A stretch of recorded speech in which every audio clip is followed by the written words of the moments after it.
Good morning, everyone. This is Alina from Pioneer Valley Homestead, and this morning I am making chicken stock with the necks from the birds that we processed over this summer.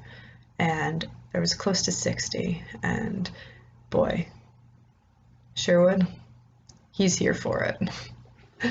So I'm just going to add some water to this pot, and I'm going to add some spices and whatnot, and I'm going to allow this to boil for 2 hours. This is pretty special to me because I find that it's very important to utilize as much of the bird as you can, and to be able to do this and respect the animal in this way it's important to us, which is why I'm doing it. So I've got the water in there, and I'm going to go ahead and add some spices. I have some bay leaves, some peppercorns, and I'm going to add a couple of tablespoons of salt. I will provide this recipe later on in the video, and I will also link it in the show notes below for you.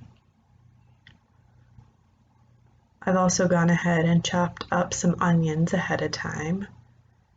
These onions we grew this summer on the homestead, so it's pretty cool that we're able to incorporate more than just the chickens that we raised. I've also got some celery here, and I'm going to let this boil for 2 hours in order for all of those flavors to meld. So it's boiled for 2 hours, and I'm just scooping out all of these necks here right now.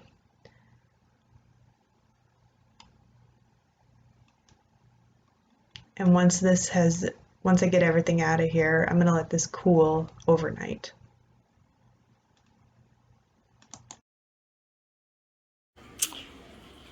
Good morning, everybody. So this is day 2 of my chicken stock.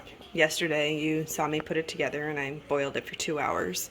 And I always like to let my chicken stock sit overnight, and I usually put it in the refrigerator. That way I can scoop the fat off in the morning. And I had something that has never happened to me before happen this morning. So as I'm scooping off the the fat and the oil, I'm noticing it's really jelly. And even I dip down and it's like total jello. I've heard of I've had chicken like drippings and whatnot gel before, but I've never had a pot of stock gel. And I was pretty alarmed. I just looked it up, and apparently when your bone broth is very rich in collagen, that is what causes this to gel. And I've never made chicken stock. I think there was like close to 50 necks in that pot that I put in yesterday from the 2 batches that we did, one in the summer and one in the fall. I've just been saving them, and I figured I'd make it all together. So I'm guessing because of all of like the collagen in the necks that I boiled, that's why this is pure like gel. It was just weird. I've never had that happen before. So this is still cold. I'm actually going to fill this back up so I get a full 8 quarts out of here, but I just thought I would share that with you before I heat it back up. It was just, I've never had an entire pot of chicken stock gel on me before. I thought it was kind of cool. So that's all I have for now. I'll continue to show you the process. Okay, so I filled my 8 quart stock pot back up, and I just heated this a little, and it's totally liquefied now. So it liquefied pretty quickly, which is good because I still need to strain this through my cheesecloth, which is my next project. So over here, I've got my colander set up with some cheesecloth over a bowl, and I've got a little bit of a system here because I don't have like really huge bowls. So I'll strain it into here, and then I'll have to move some stock over. But that's the next step.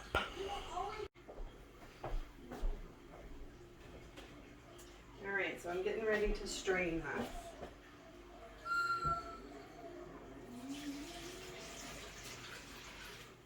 This is always tough to keep your stuff flat.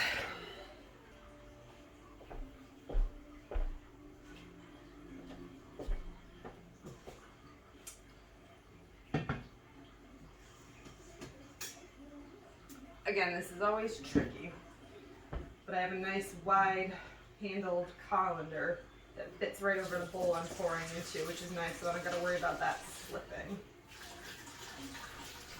And I didn't heat this pot up all the way because I really, really dislike straining super, super hot stock. So I just heated it up enough so that it would, like the gelling would liquefy. And again, I'm going little by little. This is actually the most stock that I've ever made at once. Because I just got that nice 8-quart stock pot for my birthday. Because as we get deeper and deeper into this, I'm like, I need a bigger pot, I need bigger bowls. And this pot is actually really, really nice because it pours nicely. I have some pots that just dribbles down the side of. This one does not do that, so I'm pretty happy with it. And I can link this down in the description of the video. That way, if you want to take a look at what I have and maybe get one for yourself.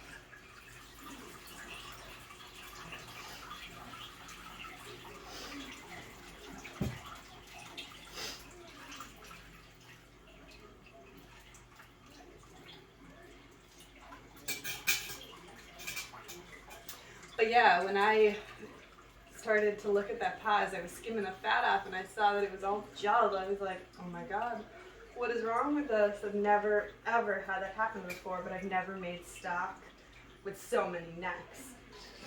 The last batch of stock that I did for my first set of chickens, I think I only had like 12 necks, 11 necks. And then this one, like I said, I saved the necks from our summer batch, so there was 20 from our summer batch, and then all 27 from our fall batch, so there was 47 necks that I threw into like 8 quarts of water. So it's all of that rich collagen from the chicken necks is what made it gel, which it makes it really, really rich, which is cool. I've never had that happen before. So these bowls are actually like getting really full.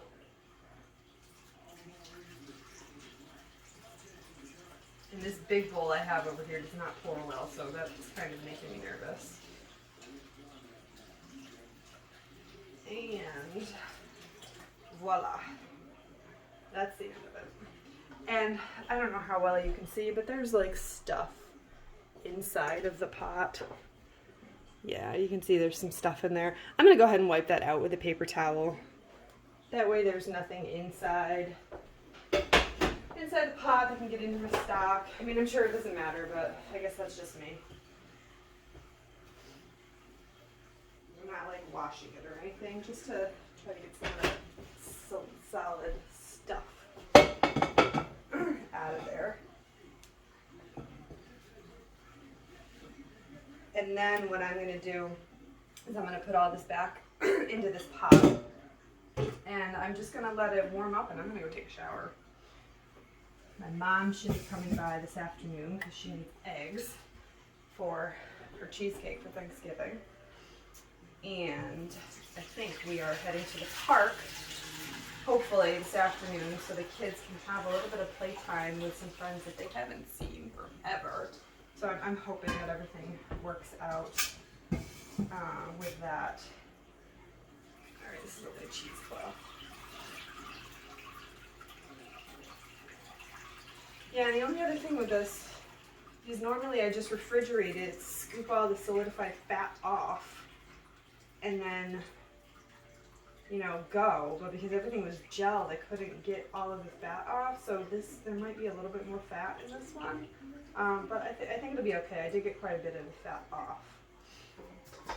So, all of my beautiful rich stock is now back in my pot. Beauteous.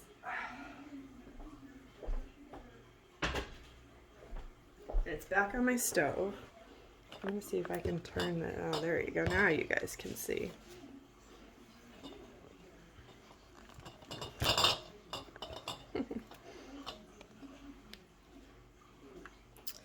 So, I'm just going to go ahead and get this going. And I've got all my jars that I'm going to get cleaned up, and I'm going to turn my canner on, get everything heating up, so that way hopefully once I'm showered I can just come out, fill my jars, get everything processing, and then we should be good to go. And I love how easy making chicken stock is. I mean, it is a little bit time consuming, but it's an easy process. And the recipe that I use, and I know a lot of people use this book. This is the Ball Complete Book of Home Preserving. This is like my Bible of canning. I just used the recipe for chicken stock in the back here. And you guys saw me throw all of my ingredients in there yesterday. So this is the recipe. So this calls for using one whole chicken. I've never made my stock with a whole chicken. I use carcasses, I use necks, parts, anything that's left over, because I want to be able to reuse and repurpose that stuff. This called for 16 cups of water, and I doubled the recipe because I have this nice big pot and I knew I had a lot of necks. So 16 cups of water, 2 stalks of celery, 2 medium onions, 10 whole black peppercorns, 2 bay leaves, and a tablespoon of salt. And that's it.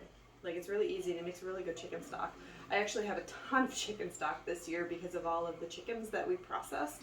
And I'm finding that, like, I know that it's in there. Usually I don't, like before I never used a ton of chicken stock. I didn't have it and it was kind of a pain to go buy it.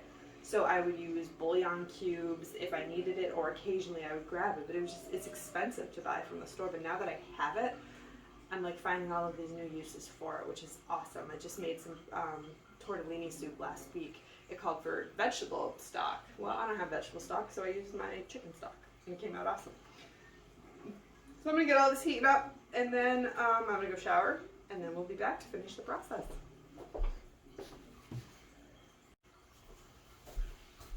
Okay, so I'm finally set up to get my broth processing. I have my canner over here, which has all of my jars that are heating up, and I've got my lids in here. I cheat. I used to do a separate pan with my lids in there, but this is just way easier. So those are all preheated and ready to go. I just pulled my hot stock off of the stove. I have my I can't even think of what this thing is called right now, but I have this here, and I've got a ladle. My jar lifter is ready to go. My lid lifter rather, my jar lifter, and I've got a piece of paper towel that has been soaked with vinegar for wiping my rims, and I've got my lids over there as well. So I am ready to go. So I'm gonna get to work.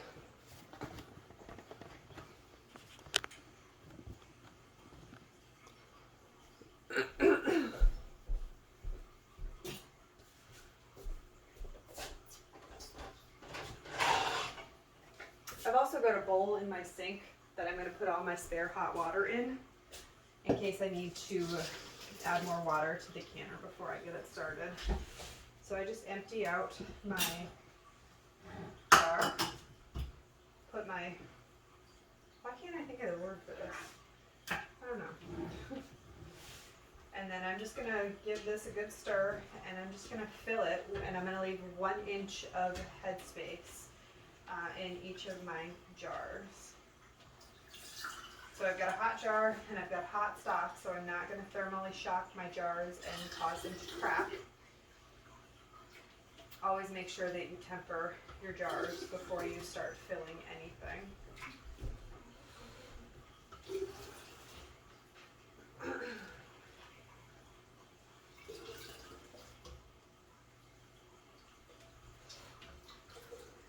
Quarts always seem to take a little bit longer. And then the reason too, when you want to wipe your lids, if there's any like fats or lipids from the stock that are on the lid where you are going to put the lid, it could prevent your jar from sealing. So the vinegar just kind of cuts through that and cleans it up. So I've got about 1 inch of headspace, and I don't have to worry about stirring anything in here for bubbles. So that's all white. And now I'm going to grab a lid with the magnetic end of this. So these are already hot.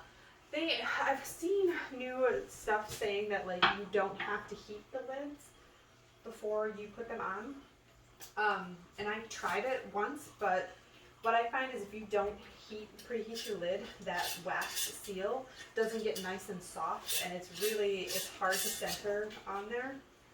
So anyway, I just centered my lid on there, and then I'm just going to finger tight my lid, and that's it. And I'm going to go ahead and grab this, and I'm going to plop it back in my canner. And then I'm going to do this 7 more times because my canner can only fit 7 quarts, and I can't double stack.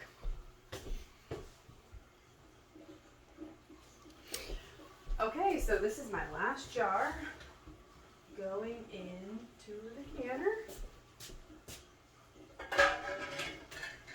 And once I get these in here, I make sure that there is space between all of the jars, so that way the steam can equally like get around all of the jars. I don't want to have them all like smashed up against each other. And this water's already boiling here. So I'll come show you what I'm working with.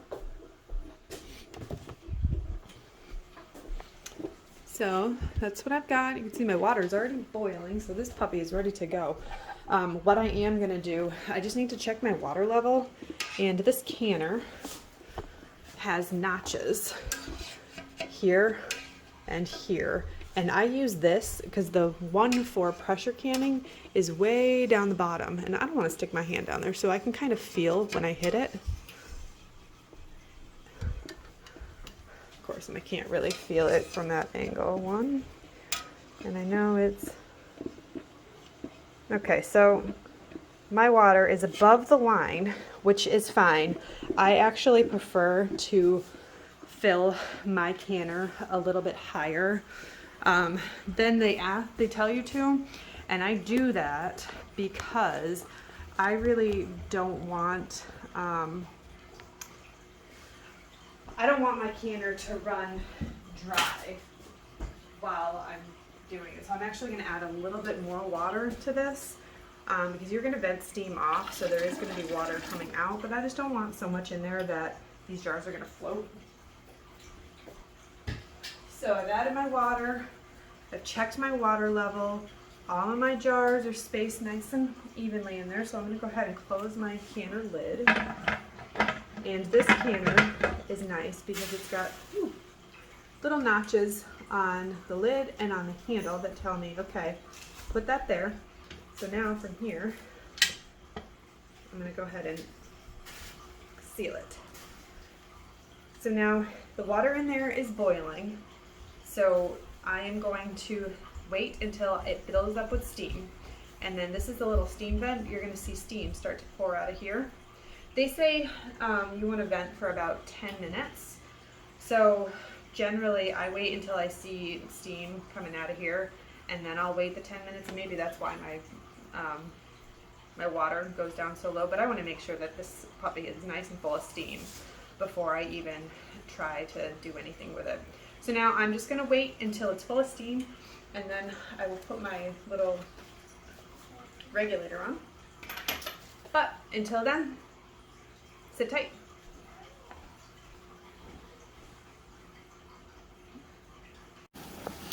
Okay, so I've been venting steam for 10 minutes, and I'm going to go ahead and put my regulator on. Now I can tell that I'm full of steam because I've got steam spewing out of here. So I have a 3-piece regulator, and I'll just show you real quick. It breaks into this, which will give you 5 pounds, and then that will give you 10 pounds, and then there's another piece around here somewhere. There it is.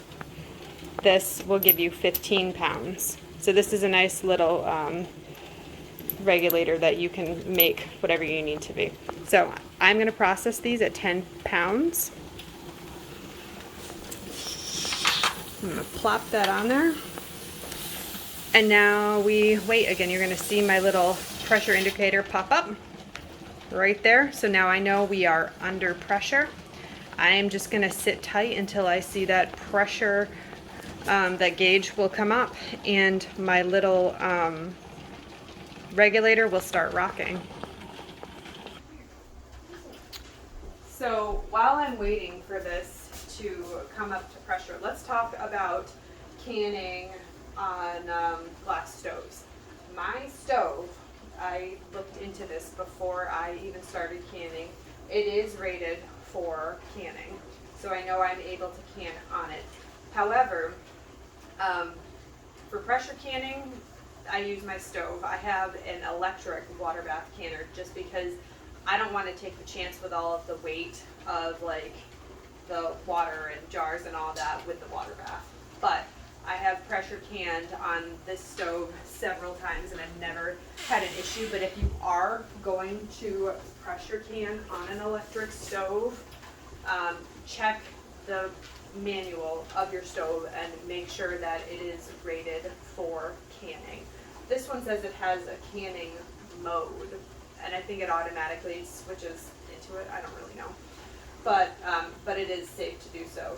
Now the other thing that I noticed with this stove, and you know, with the stove in my other house too, our previous house, they say that you can regulate your pressure with the you know, whether you're on high or you're on low. I have found with electric stoves, I am not able to regulate pressure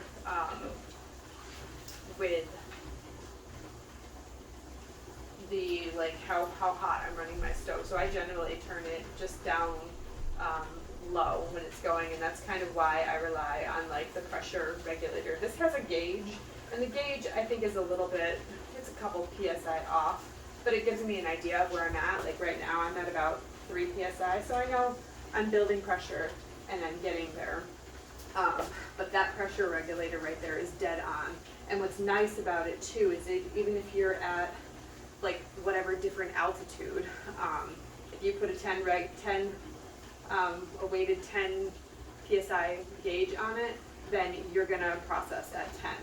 Now, this is a Presto canner, and it came with this weighted gauge. And where I was coming up with the problems is I put my weighted gauge on, and I couldn't regulate my pressure. It was always at 15. This is a 15 PSI pressure gauge, so that's why I went to the other one. Because most of the recipes I use and things that I can at 10 PSI. But it's nice to be able to do 5 or 15 if I choose to, but I don't know that I ever will. So while I'm waiting for this, I'm just going to let you know I've got a timer set here. I always set my timer ahead of time. I'm going to process my quart jars for 25 minutes. If I had pint jars, those get processed for 20, but quarts I'm processing for 25. So I'm just going to wait and we will go from there. Okay, so I just heard my little pressure gauge start to dance, and you can see how she's a shaking. Shaky, shaky, shaky. So, my dial is reading about 11, but I trust that the gauge more than the dial. So I'm going to go ahead and start my timer.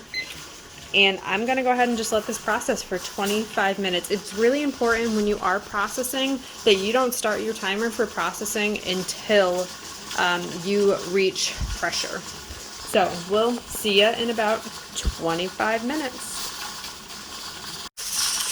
Okay, so my timer just went off. All I'm going to do is switch off my stove. And at this point, you just have to let it sit. So it has to come down to 0 pressure on its own and slowly cool down. And then once it's at 0 pressure, you can pull the pressure gauge off. You let it sit, and you'll know like when it has no pressure because, well, this will come down to 0, but also this will be flat. So when that drops, that's when it's safe to take your lid off. Otherwise, you're going to have like siphoning, and it could be really dangerous. Lots of steam, so you just want to let it sit and come down on its own. So, what time is it now? It's about 12:30. I'll come back once everything is depressurized and cooled down, and we'll go from there. Okay, It's 106, so it took about half hour or so for this to come down to 0 pressure. You can see my pressure gauge, or my pressure indicator dropped. So now this is safe to take off. I'm always super careful with this, and you know what I am gonna do? I'm just gonna take a towel just to protect my hands, just in case. So no steam coming out because there's no pressure. So that thing is super hot, so I'm gonna stick it over there. Now I'm gonna go ahead and I can take my, actually I'm gonna see, yeah, I can loosen this. I know there's no pressure. I took my gauge off. I'm just gonna loosen this.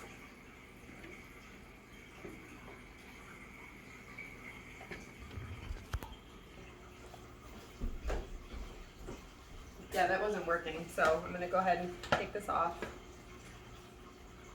And there is gonna be a whole bunch of steam that comes out of here, so I'm actually gonna open it with it towards my face.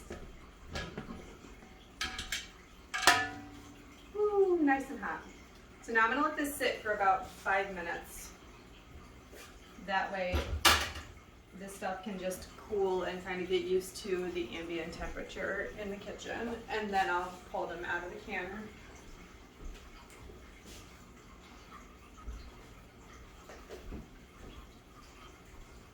All right, I'm gonna pull these out using my jar lifters. And I'm just putting them on a towel here. And once these are out, I let them sit for a full 24 hours before I do anything with them.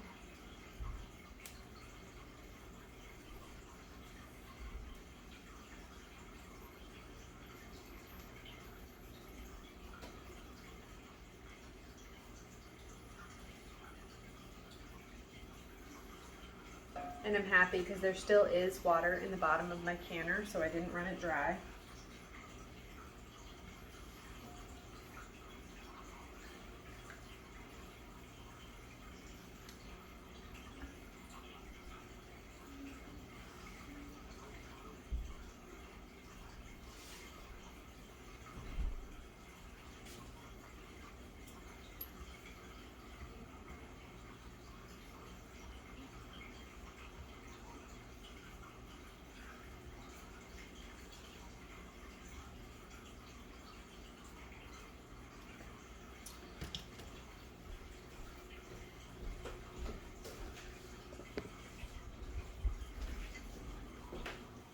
So I've got all my jars out. They've been processed, and now I'm just gonna let them sit.